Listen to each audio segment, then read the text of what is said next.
جو کعبے کے خلاف میں اپنے آپ کو چھپا کر رکھا ہے، تو اللہ کے رسول صلی اللہ علیہ وسلم نے ارشاد فرمایا کہ میں نے تم کو حکم دیا تھا کہ جہاں کہیں بھی تم اس کو پاؤ گے اس کو واصل جہنم کرو۔ میرے عزیز دوستوں اور بزرگوں، بتانے کا مقصد یہ ہے کہ ناموس رسالت کیا چیز ہوتی ہے۔ کیا تم نے نہیں سنا کہ یہودی لوگ تھے جنہوں نے یہ فیصلہ کر لیا تھا کہ ہم مدینے کو جائیں گے اور مدینے کو جا کر رات میں سرنگ کریں گے اور خبر انور سے رسول اللہ صلی اللہ علیہ وسلم کے جسم مبارک کو نکال لیں گے۔ دن میں بڑے اپنے آپ کو متقی پرہیزگار دکھاتے تھے، ہمیشہ دن میں عبادت میں مصروف رہتے تھے، غریبوں کو پیسے دیتے تھے اور رات میں سرنگ کھودتے تھے اور مٹی اٹھا کر لا کر جنت البقیع میں پھینکتے تھے۔ تو خواب میں اللہ کے رسول صلی اللہ علیہ وسلم نے نور الدین زنگی کو کہا اور ان ظالموں کے چہرے دکھائے اور کہا کہ نور الدین، ان چہروں کو دیکھو، یہ مجھے تکلیف پہنچا رہے ہیں۔ نور الدین دولت اور اپنے لوگوں کو فوج کو لے کر نکلتا ہے اور اس کے بعد وہ مدینے کو پہنچتا ہے۔ مدینے کو پہنچ کر ایک عام دعوت کا اعلان کرتا ہے، سب لوگ آتے ہیں۔ نور الدین زنگی پوچھتا ہے کہ کیا سب لوگ کھانا کھا لیے؟ تو سب نے کہا کہ ہاں کھانا کھا لیے۔ نور الدین ان چہروں کو دیکھ لیا تھا، وہ چہرے نظر نہیں آتے۔ پھر پوچھتا ہے کہ بتاؤ اور بھی کوئی لوگ باقی ہیں؟ تو لوگ کہتے ہیں کہ ہاں 2 لوگ ہیں، مگر تم کو ان لوگوں کو تمہاری کھانے کی ضرورت نہیں ہے، وہ عبادت کرتے ہیں۔ تو نور الدین پوچھتا ہے بتاؤ کہاں ہیں وہ لوگ؟ ان کے گھر پر جاتا ہے، دیکھتا ہے کہ ہاتھوں میں تسبیح ہے، عبادت کر رہے ہیں۔ نور الدین زنگی جب قالین کو پلٹاتا ہے تو دیکھتا کیا ہے کہ اس میں سرنگ ہے۔ نور الدین زنگی ان لوگوں کا پورا واصل جہنم کر دیتا ہے ان لوگوں کو۔ وہیں پر صلاح الدین ایوبی کے دورے زمانے میں وہاں پر ایک حاجیوں کے لیے لوگ حج کو جا رہے تھے۔ ایک انگریز تھا، ریجینالڈ اس کا نام تھا، اس نے حاجیوں کے قافلے کو لوٹ لیا، حاجیوں کا قتل کر دیا اور اپنی زبان سے کہا کہ کہاں ہے تمہارا محمد صلی اللہ علیہ وسلم، بلا اس کو۔ سلطان صلاح الدین ایوبی کو معلوم ہوا۔ صلاح الدین ایوبی 2 سال محنت کیے، 2 سال محنت کیے۔ تاریخ کے کتابوں میں آپ دیکھیں گے تو 2 سال میں صلاح الدین ایوبی کئی راتیں اپنے خیمے کو کھڑے ہو کر ٹیکا لگا کر رات بھر گزار دیتا تھا۔ خیر ایک وقت آیا، اللہ نے ان کو کامیابی دی۔ تو یہ انگریز جو نائٹس تھے، صلاح الدین ایوبی نے ایک کو کہا کہ ایک کرسی ہے، اس پر بیٹھ جاؤ۔ اس کا مطلب یہ تھا کہ اب ہم تم کو امن میں رہنے دیں گے۔ ایک کو کہا کہ پانی پی لو، اس کا مطلب یہ تھا کہ ہم تم کو امان دے رہے ہیں۔ جب ریجینالڈ کی باری آئی تو صلاح الدین ایوبی نے اپنا تلوار نکال کر اس کا تمام کام کر دیا اور کہا کہ تو وہ بدتمیز ہے جس نے اپنی زبان سے کہا تھا کہ بتاؤ محمد صلی اللہ علیہ وسلم کہاں ہیں۔ میرے عزیز دوستوں اور بزرگوں، نوجوانوں، یاد رکھو ناموس رسالت ہمارے لیے بہت بڑی دولت ہے۔ یاد رکھو ہم آبروئے مصطفیٰ پر کوئی کمپرومائز نہیں کر سکتے۔ جب تاتاریوں نے بغداد کو فتح کیا اور لاکھوں کی تعداد میں مسلمانوں کا قتل کیا اور دریا دجلہ کا پانی 3 دن تک لال رہا، دجلہ کے تہہ خانے میں قریب 50-60 ہزار مسلمان پناہ لیے تھے، ان کا قتل کر دیا۔ کوئی بغداد میں ایک بھی مسلمان نہیں تھا۔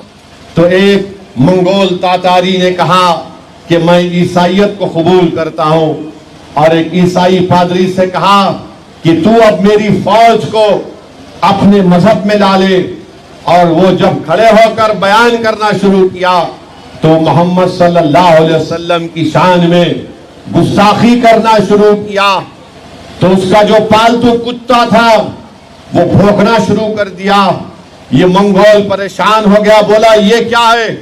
تو بولا نہیں یہ بڑا نسلی کتا ہے، کیونکہ میرے ہاتھ سے اشارے کر رہا ہوں اس لیے وہ پریشان ہو گیا۔ پھر وہ رسول اللہ صلی اللہ علیہ وسلم کی شان میں بکواس بکتا ہے۔ اس کتا اپنی زنجیر کو توڑ کر اس شخص کے گلے پر جا کر اتنا اس کو پکڑ لیتا ہے کہ اس کو واصل جہنم کر دیتا ہے۔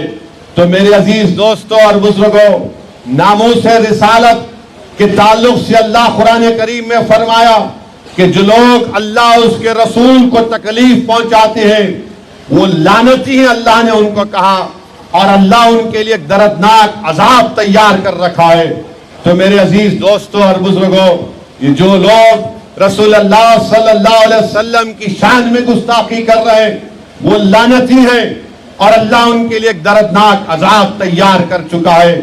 بڑے افسوس کی بات یہ ہے کہ ہم قانون کے دائرے میں رہ کر ہم سب سے اپیل کر رہے ہیں کہ ہم قانون کے دائرے میں رہ کر اس شخص کو سزا دلوائیں گے، مگر اس کے اس واہیات گفتگو کے باوجود بھی مودی اور یوگی کی حکومت اس کو بچا کر رکھ رہی ہے۔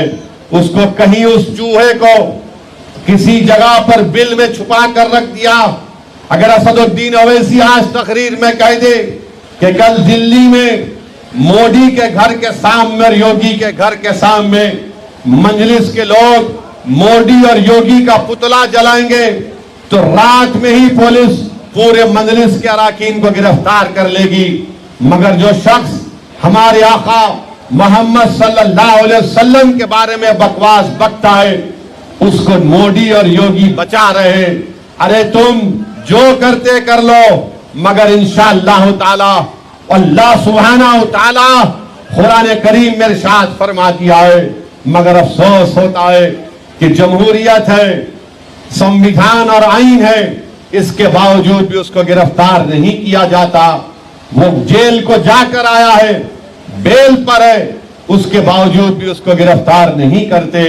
میں مبارکباد دیتا ہوں، مہاراشٹرا میں بھی ایک شخص نے اللہ کے رسول صلی اللہ علیہ وسلم کے شان میں گستاخی کرنے کی کوشش کی۔ ارے ظالموں، اے گندے لوگوں، تم نہیں جانتے ہمارے آقا دو عالم صلی اللہ علیہ وسلم کے مقام اور مرتبے کو۔ اللہ قرآن میں فرما رہا ہے وَرَفَعْنَا لَكَ ذِكْرَكَ، کہ میرے محبوب ہم نے آپ کے ذکر کو اتنا بلند کیا کہ جہاں کہیں بھی اللہ کا ذکر ہوگا وہاں پر ہمارے آقا محمد صلی اللہ علیہ وسلم کا ذکر ہوگا۔ یہ ظالم لوگ رسول اللہ صلی اللہ علیہ وسلم کی شان میں بکواس بکنے کی کوشش کرتے ہیں۔ ارے وَرَفَعْنَا لَكَ ذِكْرَكَ کا تاج رکھا گیا ہے، ارے تم کیا کر سکو گے؟ ارے تم ختم ہو جاؤ گے۔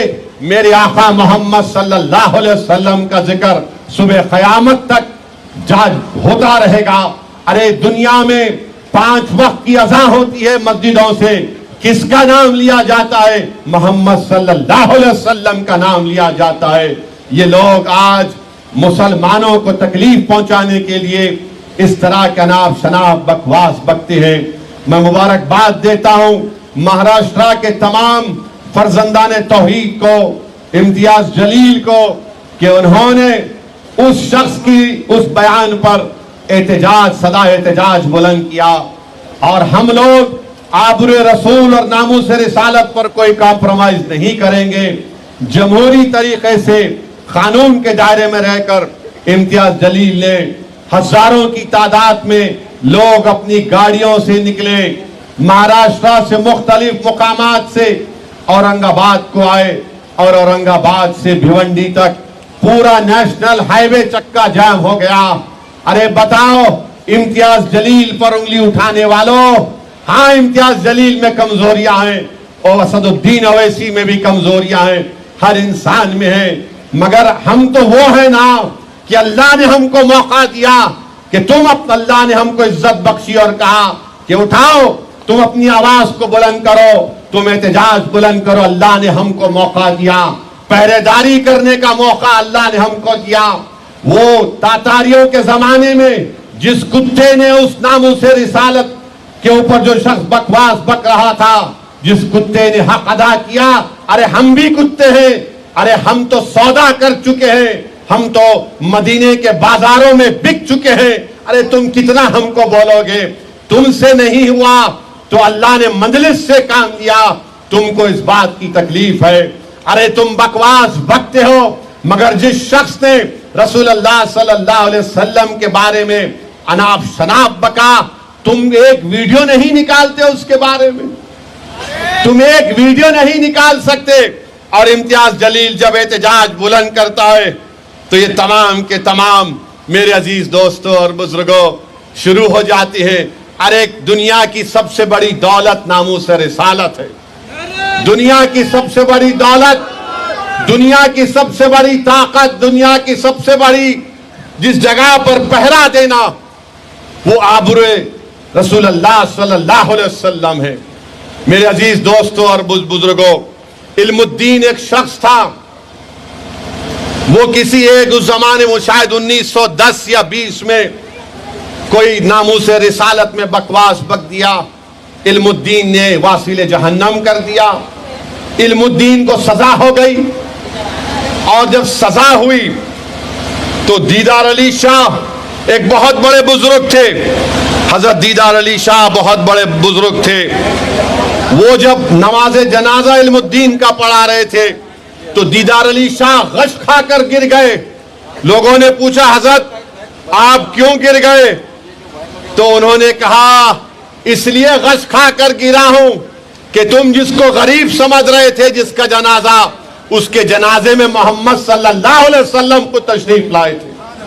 تو میرے عزیز دوستوں اور بزرگوں, نوجوانوں یاد رکھو, نوجوانوں یاد رکھو, میں آپ سے جو کچھ کہہ رہا ہوں ناموس رسالت پر کوئی کمپرومائز نہیں ہو سکتا. احتجاج کریں گے جمہوری دائرے میں رہ کر, قانون کی 4 دیواریوں میں رہ کر, یہ ہمارے پاس ہے. جس طرح ابن انیس نے کہا تھا کہ جو عصا رسول اللہ صلی اللہ علیہ وسلم نے مجھے دیا میرے کفن میں میرے ساتھ رکھ دینا, اور رسول اللہ صلی اللہ علیہ وسلم نے کیا فرمایا تھا کہ ابن انیس یہ عصا حشر کے میدان میں تیری پہچان ہوگی.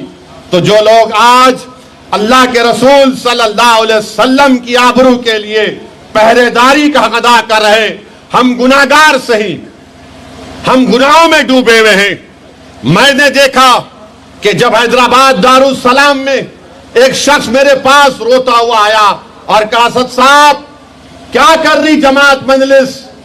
اس شخص نے میری آقا محمد صلی اللہ علیہ وسلم کے بارے میں اس طرح کی بکواس بکی. میں اس کو اچھی طرح جانتا تھا, وہ کیا ہے کیا کرتا ہے میں جانتا تھا اس کو. اس نے کہا کہ میں گناہگار ہوں, تم صحیح سوچ رہے, میں گناہگار ہوں, مگر یاد رکھو 100 دن اویسی, میں رسول اللہ صلی اللہ علیہ وسلم کے در کا غدار نہیں ہوں. میں گناہوں میں ڈوبا ہوا شخص ہوں, مگر آقا کے در کا کتا ہوں. اس لیے تم سے آ کر کہہ رہا ہوں کہ کچھ کرو. یہ مسلمان ہے, کچھ بھی ہوگا, مگر جہاں پر بات آئے گی محمد صلی اللہ علیہ وسلم کی ناموس کی, وہ سب بھول جائیں گے. تو میرے عزیز دوستوں اور بزرگوں, اپنی صفوں میں اتحاد کو پیدا کرو. میں سلام کرتا ہوں مہاراشٹرا میں وہ جو چھوٹے چھوٹے بچے جلوس میں گئے تھے, احتجاجی جلوس میں, اور اپنے ماں باپ کے ساتھ گئے تھے, اور ان کی زبانوں پر ایک ہی ترانہ تھا, لبیک یا رسول اللہ, لبیک یا رسول اللہ صلی اللہ علیہ وسلم. نوجوانوں اپنی اولادوں میں رسول اللہ صلی اللہ علیہ وسلم کی محبت پیدا کرو. یاد رکھو یہی چیز کام میں آنے والی. تم اگر اپنی اولاد کو رسول اللہ صلی اللہ علیہ وسلم کی محبت نہیں پیدا کرو گے, رسول اللہ صلی اللہ علیہ وسلم کے اہل بیت کی محبت نہیں پیدا کرو گے, صحابہ اکرام کی محبت نہیں پیدا کرو گے, ان کو قرآن نہیں پڑھاؤ گے, تو پھر نوجوانوں دنیا میں ہم میں اور اغیاروں میں کیا فرق باقی رہ جائے گا. تو میری آپ تمام سے اپیل ہے کہ اپنی اولادوں کو صحیح تربیت دو, مسجدوں کو آباد رکھو, نمازوں کو آؤ. یاد رکھو یہی چیزیں ہم کو دنیا میں کامیاب کرے گی. نوجوانوں میں شیوا ریڈی پیٹ کے ذمہ داروں سے بھی اپیل کر رہا ہوں کہ اللہ قرآن میں فرماتا ہے وَاعْتَصِمُوا بِحَبْلِ اللَّهِ جَمِيعًا وَلَا تَفَرَّقُوا, کہ اللہ کی رسی کو مضبوطی سے تھام لو. اللہ کہہ رہا اللہ کی رسی کو مضبوطی سے تھام لو اور تم اپنے آپ کو مت بانٹ لو, منتشر مت ہو جاؤ. اور وہ کیا ہے اللہ کی رسی؟ قرآن اور سنت. اللہ فرما رہا وَاعْتَصِمُوا بِحَبْلِ اللَّهِ کہ اللہ کی رسی کو مضبوطی سے تھام لو. تم اگر ہم اور آپ اللہ کی رسی کو مضبوطی سے تھام لیں, وہ قرآن اور سنت ہے. بلکہ امام جعفر الصادق نے کہا تھا کہ وَاعْتَصِمُوا بِحَبْلِ اللَّهِ کا مطلب قرآن کے ساتھ اہل بیت بھی ہے. تو میرے عزیز دوستوں اور بزرگوں, نوجوانوں, متحد رہو. تم اگر متحد نہیں رہو گے, انتشار کی کیفیت پیدا ہو جائے گی. تو ہم کیسے ان باطلوں کے طاقتوں کو, کیسے ان کو ہم مسمار کریں گے؟ اگر ہم متحد رہیں گے تو کیسے متحد رہیں گے؟ ہر کوئی بولے گا اتحاد پیدا کرو. اتحاد پیدا کرنے کے لیے بنیاد کیا ہوگی؟ ایک مسجد بنائیں گے, بلڈنگ بنائیں گے, یہ سٹیج بنائیں گے تو بنیاد اچھی ہوگی نا. تو بنیاد کیا ہے؟ اللہ کی رسیوں کیا ہے؟ قرآن اور سنت. اس کو بنیاد بناؤ. اس بنیاد پر اپنے اتحاد کو مضبوط کرو. شیواریڈی پیٹ میں خرابات کے نوجوانوں, تو باطل طاقتیں, باطل طاقتوں کی ہوائیں, ان کا طوفان بھی آئے گا تو تمہارا اتحاد نہیں ہلے گا. تو پیغام یہی دے رہا ہوں کہ اپنے آپ میں اتحاد کو پیدا کرو. اللہ کی رسی کو مضبوطی سے تھام لو. اللہ قرآن میں فرما رہا ہے وَاعْتَصِمُوا بِحَبْلِ اللَّهِ اللہ کی رسی کو مضبوطی سے تھام لو. متفرق نہ ہو جاؤ, اپنے آپ کو مت بانٹ لو. میرے عزیز دوستوں اور بزرگوں, یہ ہماری زندگی کا مقصد ہونا چاہیے کہ ہم اتحاد کو پیدا کریں. اور اتحاد کی جب بات آئی تو کیا آپ نے نہیں دیکھا کہ فلسطین میں 70% لوگوں کے گھر برباد کر دیے وہ ظالم بنیامین نتنیاہو. اللہ اس کو غارت کرے اور اللہ اس کو جہنم کا کتا بنا کر جہنم میں ڈالے. 70% گھر فلسطینیوں کے برباد ہو گئے. 21 لاکھ کی آبادی میں 15 لاکھ لوگوں کے پاس گھر نہیں ہے. اتنا ملبہ وہاں پر ہے. ملبہ اٹھانے کے لیے ڈبری سے 12 سال لگیں گے ملبہ اٹھانے کے لیے. ان کے سامنے سمندر ہے, غزہ کی عوام کے سامنے سمندر ہے, ان کے سامنے ان کے تمام بربادی ہے. 40,000 سے زیادہ لوگ شہید ہو چکے ہیں, جس میں 15,000 معصوم بچے ہیں. 10,000 لوگ ابھی بھی ملبے کے نیچے ہیں. مگر کیا تم نے اور ہم نے اپنی آنکھوں سے, اپنے کانوں سے سنا کہ فلسطینی کہہ رہے ہیں کیوں ہوا یہ؟ کیا وہ اپنے قائدین کو گالی دے رہے ہیں؟ کیا اپنے بڑوں کو گالی دے رہے ہیں؟ ٹینٹوں میں رہ رہے ہیں, ٹینٹوں میں. تم شیواریڈی پیٹ میں اپنے گھر کو جا کر آرام سے سو جاؤ گے. آج بارش کی بوندا بازی ہو رہی ہے. بتاؤ, سردیاں نکل گئی, 1 سال ہو گیا, پوری کڑاکے کی سردی, گرمی, اب پھر سردی آ رہی ہے. ٹینٹوں میں رہ رہے ہیں, کپڑے کے ٹینٹوں میں. ہاں ارے تم چھوڑو یار, تم کوئی آواز آ رہی ہے, وہ یہودی آواز آ رہے ہوں گے اس کے. بنجامین نتنیاہو کا ٹوئی ہے. وہ کہاں ہے؟ کون سا مائک ہے تمہارا؟ کیا کرنا ہے اس کو؟ وہ کٹ کر دے رہے, کٹ کر دو. بنیامین نتنیاہو کٹ کرو. یہ لے لیجیے. ہاں, کبھی آپ نے سنا ان کی زبانوں سے کپڑوں کے ٹینٹوں میں ہے. 11 ربیع الاول آیا تو نعت شریف پڑھ رہے ہیں. میرے بھائی, اس کو کہتے ہیں مردانگی, اس کو کہتے ہیں توکل. میں سلام کرتا ہوں ان فلسطینی ماؤں کو, ان فلسطینی بزرگوں کو, ان علماؤں کو جنہوں نے ایسے بہادر مجاہدین کو پیدا کیا کہ دنیا ان کے لیے تنگ کر دی گئی, مگر کوئی سمندر میں کود کر بھاگنے کے لیے تیار نہیں ہے. وہ فلسطینی کہہ رہا ہے کہ میں یہیں پر رہوں گا کیونکہ مجھے مسجد اقصیٰ اور بیت المقدس کو حاصل کرنا ہے. 40,000 1 سال میں مر گئے. اگر شیواریڈی پیٹ یا کہیں پر